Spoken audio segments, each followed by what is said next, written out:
Ooh, welcome back to the channel, guys. 2015 Charger, guys. Overheating, in for overheating. Oh, what a beauty. I don't know why the hood up, but when I see hoods up on vehicles in for problem, I get a little panic. Go into a little slight panic mode. First, I take a peek over there at the reservoir. It does not look empty, but guys, there's certain protocols you should heed to when diagnosing overheating problems. Okay. All right, guys. So what I'm gonna do, I gotta get this thing in the air. We're looking for why it's overheating. If it's low on coolant, simple, guys. You need to pressurize the cooling system to see if you can find a leak. That way, it could be overheating due to electrical reasons. Like, guys, we all know the fan have to be working to prevent a car from overheating. Yes, guys, we all understand radiator airflow has to flow through the radiator to bring that temperature back down once it reaches a certain temperature. Okay, we all understand thermostats open, what, typical 195 thermostat. Okay, it will open to let out the coolant that's in the engine block area. It's the cooling system is a whole complete vicious cycle, guys. So but right now, that's the complaint. Is it actually doing it? I don't know. That's where you, the mechanic, come in hand. All right, you have to find out. First, you got to duplicate it. All right, so we're going to look around before we attempt to duplicate it, because I want to do a visual before I get the car nice and hot. All right, now, in order to duplicate it, you will have to reach operating temperature, right? You're trying to duplicate whether this car is overheating or not. How you going to do that if the car is not running? My point, you have to get it running. All right, so I'm gonna drive it in the shop, look around, see if I see anything visual. What I mean by visual is, do I see coolant leaking in different spots, or coolant leaking at the radiator, or coolant leaking at the heater hoses, or anything like that? Because that reservoir is full, the chances of it overheating due to a coolant leak is likely slim, because I wouldn't have a full reservoir. But even that's up for grabs. So, guys, nothing's certain when it comes to these cars nowadays, guys. The whole simple theory goes out the window sometime. Now, y'all see that dipstick, guys?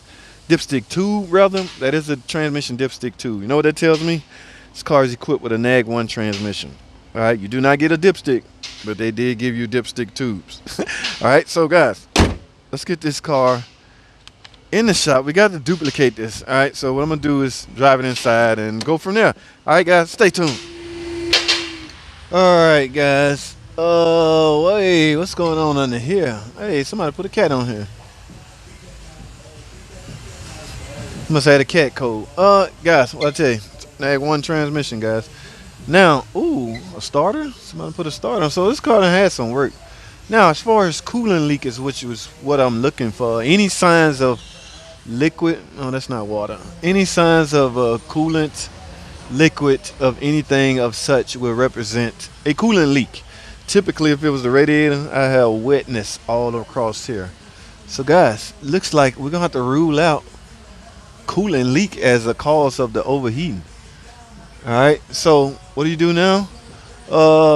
You continue your diagnosis. Remember, guys, there are a number of ways a car can overheat. Okay, so there are certain things that will cause overheating. As I mentioned earlier, the electric cooling fan has to be on point. It has to be working.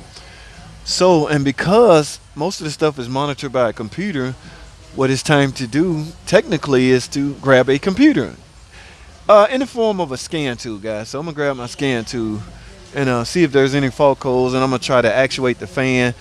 With using a scan tool, you should be able to get a pretty good idea of your fan working as designed. There's a feature on my scan tool where it will let me actuate the fan. Okay, in other words, I can tell the computer to tell the fan to come on. All right, it's called a command. If I do that and the fan do not respond to that command, then that's when you really should start pointing your diagnosis toward this electrical fan. I mean, in some cases, the fan will be froze up. I can grab this blade and spin it so it's not froze up, but I will need to check the electrical side of the fan. All right, so guys, let me take a quickie break, grab my scan tool. We're gonna go from there, guys. Stay tuned. Alrighty, guys, we're here at the computer. Yes, it's 09 Magnum. All right, charger. Can go either way. Charger, computer, and electrical system can go either way for a Magnum or a charger. This is a charger though. Now, guys, I do see codes in the PCM. Okay, the fan. Now, the fan operation, I think, goes through the TIPM. Okay, this car is equipped with a TIPM, and that fan relay is inside this TIPM. So for now, let's take a look at the codes in the PCM. Let's go to DTC, and we will find. Whoa, cat efficiency. Didn't we just see a new cat? Oh, so they replaced the cat. Oh, guys, I'm hoping it's not one of those cases where they replaced the wrong side. Guys, you have to be able to understand what side cat go on what side. Guys, I have a video I put out 3 years ago, okay, explaining how to find out which cat, which O2 sensor is at question. Okay, P0430 is bank 2, guys. I remember, guys, we was under this car. I think that side cat that was replaced was bank 1. Oh my goodness, I hope they didn't replace the wrong. That is an expensive screw up, guys. Watch my video right here on how to tell what size cat or O2 sensor in question. That video is doing me very, very well, guys. I wish I had recorded that in a different format at the time, but I had just got in the YouTube game and I was a little reckless. My language and my grammar was a little off. But at any rate, that is the best viewed video I have on my complete channel. That video is doing very well. So watch that video, is my point. Now, okay. we dealing with overheating. So I feel bad if they replaced them. That cat is almost $1,000, guys. So now remember, guys, what I spoke about earlier, I have a way to tell the computer, to tell the fan to come on just to check its operation. So let's go get out of the engine. Let's go to TIPM. Now, there is no yellow in the TIPM, meaning there is no fault code. All right, so does that mean that there's no fan problem? No, that's not what that means. So I'm going to go into actuators. I'm looking for fan. Okay, here we go right here. Y'all see this? High-speed radiator fan. I can turn the high-speed or low-speed radiator fan on, and I can turn the high-speed radiator fan on just to check its operation. Okay, for now, let's go with low speed fan because that's the one very important. Let's select on. No, let's select toggle, meaning the computer gonna make it go on off, on off, on off, on off. Now I'm gonna click start. Now what we're gonna do, we're gonna go over to the car to see exactly is the fan doing what I told it to do. Let's go. Uh-oh, y'all see that?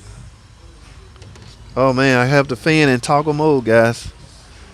And on top of that, I can hear the relay toggling. Oh my goodness. Hold on, guys. Y'all hear that? It's hard to tell which one. They don't have it. Well, they do. Okay, but right here, it's a low speed fan relay. Y'all hear that? See, he got the music playing of it. I'm gonna let y'all hear this. This fan is toggling on and off. Guys, look. Do y'all see what I see? That fan is not moving. So what do you do now? You check and see if that fan motor is getting the proper power supply and ground. Remember, guys, this is an electrical motor. Doesn't matter if it's brand new or not. If you're not getting power supply and a ground to the electrical motor, it will not run. It's just simple as that. All right, but what we're gonna do first, let's see if I can get high speed. Let me see if high speed will operate. All right, let's go back to the computer. All right, so we're gonna stop this. We're gonna come out of here. Let's go back into TIPM, and we're gonna go actuator. We're gonna go to high-speed fan. All right, let's click here. We're gonna do the same thing. We're gonna toggle it. We're gonna click start. Now let's go back to the car. Uh-oh. I hear the fan.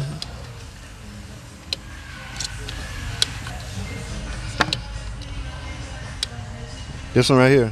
This is likely the high-speed fan relay. It's going off, guys. Now, do y'all see any fan movement? No, no, no, no. All right, so we up to step 3, guys. I got to gain access to that fan electrical connector and see if I'm getting 12 volts and ground. So let me get this air clean off, and let's get started with the diagnosis, guys. Stay tuned. Let's get it. All right, guys, so you can see I have the air cleaner housing part off. Here's the connector we're chasing. Okay, now you're trying to find out why this fan's not running, remember guys, you need 12 volts and ground for a fan to operate. All right, so let's grab the connector. I have my test light here. Grab the connector. I still have the relay.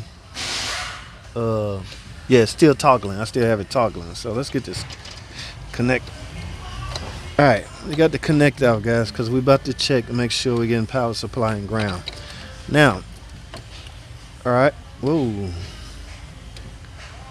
Right up the bat, guys, I see a problem. Okay, this connector right here, I don't know the numbers by heart, but that looks like a black wire, and black wire typically indicates ground, right? Okay, the relay's still actuating, so let me put my test light to see if I'm getting toggle. Okay, you can see that? And that's high speed. Now, let me turn on low speed to see if, yeah, I still have the toggle on high speed. Let me turn low speed on via my scan tube. All right, we're gonna stop this. We're gonna go back into tip them. We're gonna actuate, where is low speed fan? Okay, I wanna choose toggle, and we're gonna go into start. Now I'm gonna check the other pins to see if I'm getting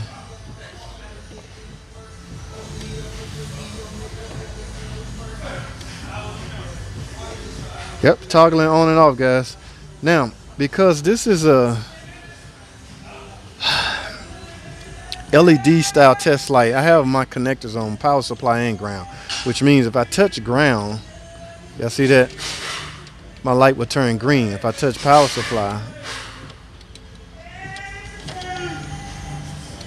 I go red. All right, so now this connector that's burnt should be ground.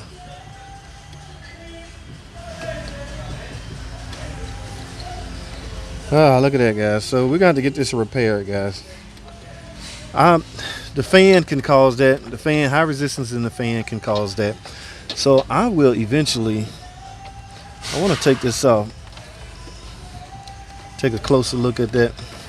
Let me see, can y'all see? Let me take y'all dumpster diving.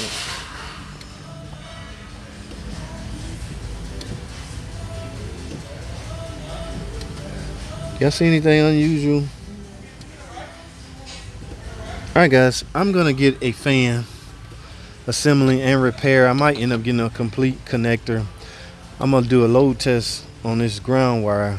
If this is ground, I'm sure it's going toward a frame somewhere.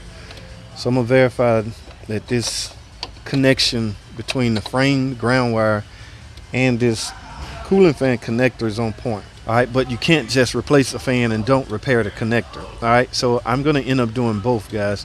First, I can't do nothing until I sell this, guys. So let me write up an estimate on my findings, and if they buy it, I'll fire the camera back up and show y'all what's going on. If not, just know that this is one way to diagnose overheating.